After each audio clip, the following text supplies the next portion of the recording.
वाणिज्य महाविद्यालय येवलाने महाराष्ट्रामध्ये प्रबोधनाची एक मोठी चळवळ उभी केली, ज्यांनी महाराष्ट्रातलं समाज मन, मराठी मन प्रबोधित केलं आणि एक परिवर्तनाची लाट आणली. असे प्रबोधनी विचार मांडणारे महाराष्ट्रातले थोर संत जगद्गुरू संत तुकाराम महाराज बीज हा सोहळा आज या ठिकाणी संपन्न होतो आहे.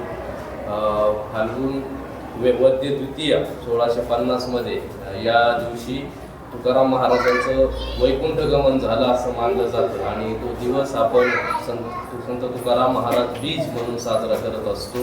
या पार्श्वभूमीवर आज आपण महाविद्यालयामध्ये अभिवादन कार्यक्रमाचं आयोजन केलेलं आहे. या प्रसंगी ज्यांची प्रमुख उपस्थिती आहे, ज्यांच्या हस्ते प्रतिमेचं पूजन झालं, ते आपल्या महाविद्यालयाचे सन्माननीय प्राचार्य आदरणीय डॉक्टर भाऊसाहेब गमे सर या ठिकाणी उपस्थित आहेत. महाविद्यालयाचे सन्माननीय उपप्राचार्य आदरणीय डॉक्टर रवींद्र ठाकरे सर उपस्थित आहेत. त्यासोबतच महाविद्यालयाचे पर्यवेक्षक आदरणीय चौधरी सर, जिमखाना विभाग प्रमुख आदरणीय वाघमारे सर, महाविद्यालयाच्या अर्थशास्त्र विभागाचे प्रमुख आदरणीय भोसले सर, महाविद्यालयाच्या वाणिज्य विभागाचे प्रमुख आदरणीय पाटील सर, महाविद्यालयाच्या इंग्रजी विभागाचे प्रमुख आदरणीय करंजकर सर आणि विविध विभागामध्ये कार्यरत असणारे सर्व स्नेही प्राध्यापक, मी आपल्या सगळ्यांचे धन्यवाद व्यक्त करतो. आपण या प्रसंगी या ठिकाणी उपस्थित राहिला. या तुकाराम बीज या पार्श्वभूमीवरती मी महाविद्यालयाचे सन्माननीय प्राचार्य आदरणीय डॉक्टर भाऊसाहेब गमे सर यांना विनंती करतो की आपण या ठिकाणी आम्हाला मार्गदर्शन करावं, या प्रसंगी आपल्या भावना व्यक्त कराव्या. धन्यवाद सर. आज आपण महात्मा गांधी विद्या मंदिर संचलित कला व वाणिज्य महाविद्यालय येवला येथे जगद्गुरू संत तुकाराम महाराज यांचे ज्यांचं वैकुंठ गमन झालेलं आहे म्हणून या क्षणाला किंवा या प्रसंगाला तुकाराम बीज असं म्हटलं जातं. आत्ताच उल्लेख झाला त्या पद्धतीने 17व्या शतकातील पुरोगामी विचाराचे संत म्हणून संत तुकाराम महाराजांकडे पाहिलं जातं. तुकाराम महाराजांचा इतिहास जर बघितला तर आपल्या एक गोष्ट लक्षात येते की 1608 त्यांचा जन्म झाला आणि 1649 त्यांचं वैकुंठ गमन झालं. आता सदेह वैकुंठ गमन ही जी घटना आहे ती फाल्गुन वद्य द्वितीयाला घडली आणि म्हणून आजचा दिवस हा तुकाराम बीज म्हणून साजरा केला जातो. मराठी साहित्यालाच नव्हे तर विश्वाला ज्यांनी समानतेची शिकवण दिली आणि माणसामधील भेद नष्ट व्हावा आणि अखिल मानवजातीला एक सन्मार्ग दाखवला, ते जगामधील श्रेष्ठ संत म्हणून संत तुकाराम महाराज यांचा उल्लेख केला जातो. तुकाराम महाराज यांनी जवळजवळ 5000 ओव्या अभंग त्यांनी लिहिलेले आहे. विशेषतः अभंग लिहिले आणि अभंग ही जी रचना आहे ही संत तुकाराम महाराज यांनी प्रसिद्ध केली. आज तुकोबांची गाथा म्हणून हे सगळे अभंग आपल्या समोर आहेत.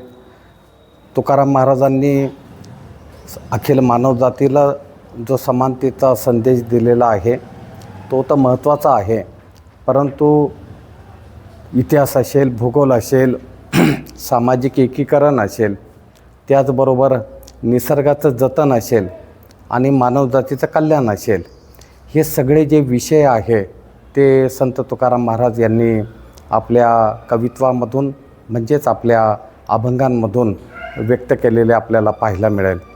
आता संत तुकाराम महाराज यांची संपूर्ण जर जीवन कहाणी जर बघितले तर खरं तर त्यांचा जन्म श्रीमंत घराण्यामध्ये, ते मोरे कुटुंबामध्ये, तुकाराम बोल्होबा आंबिले हे त्यांचं पूर्ण नाव आणि मोरे कुटुंबामध्ये त्यांचं कुळ नाव जे आहे ते मोरे होतं.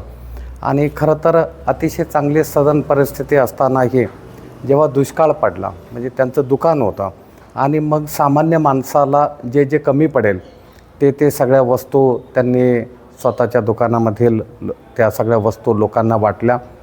एवढंच नाही तर तुम्ही तुकाराम महाराजांचा प्रत्येक अभंग जर अभ्यासला तर आध्यात्मिक लोकशाही प्रसारित करण्याचं काम आणि सामाजिक सलोखा निर्माण करण्याचं अतिशय महत्त्वाचं काम हे या 17व्या शतकामध्ये झालेलं आहे.